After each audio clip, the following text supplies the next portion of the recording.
What's up, guys? So I've been having problems with Bowser. I was riding the other day and he just died. I could get him to start again, but it didn't sound like he was running on both cylinders, and I had a really hard time getting it to start. So I'm going through the self-diagnostic. I posted a video about this a while back. You can check out the self-diagnostic mode there. But I think I might have found the problem, and I just wanted to show you what I found. So just for a reminder, in the manual, the self-diagnostic mode is in the fuel injection system. It's 614, 615, 616. Right now I'm on injector number 1.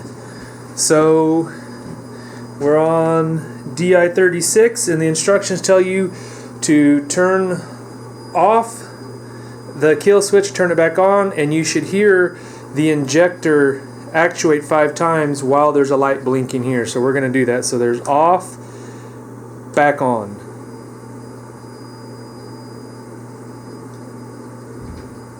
So I don't know if you could hear that, but nothing happened. So now we're going to go to number 2. This is fuel injector number 2. Same deal. Off, back on.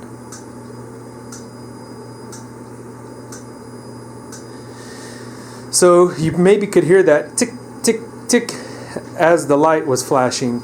So it would appear like, using this diagnostics deal, that maybe, just maybe, we found our problem as to why the bike, it was running fine, everything was great, I stopped, it went to a really low idle, and then just died.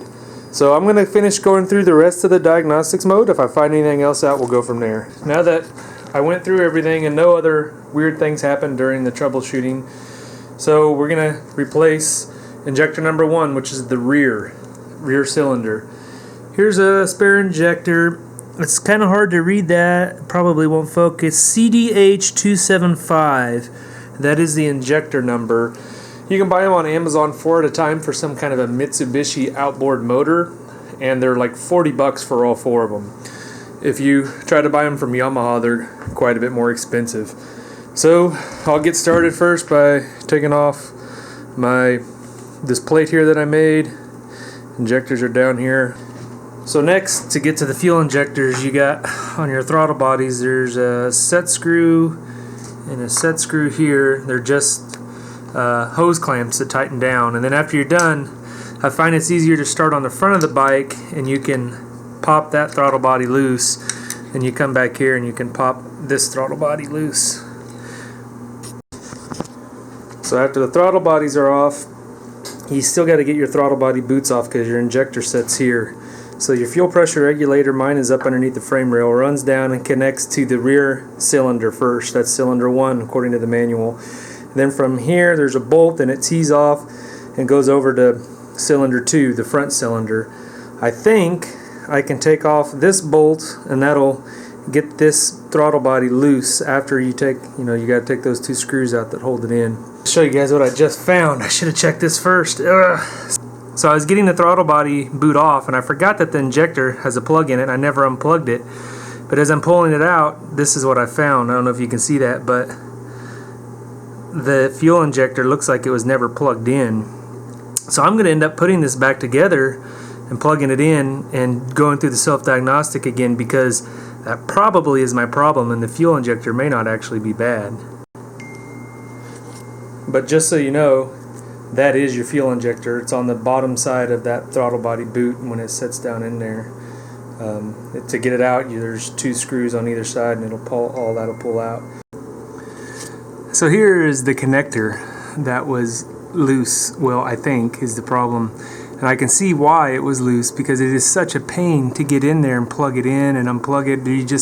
The fuel line is right in the way. So I can see how it was overlooked and not plugged in all the way and eventually rattled loose. Getting these throttle bodies back on is a real pain.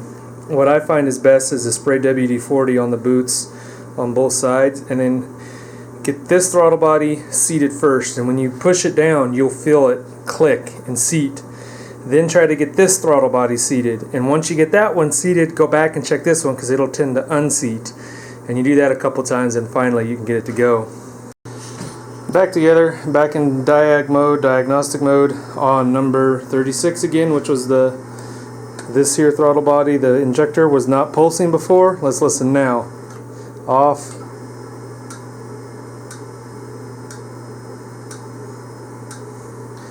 Hank, we found our problem. Let's turn it off, try to start it.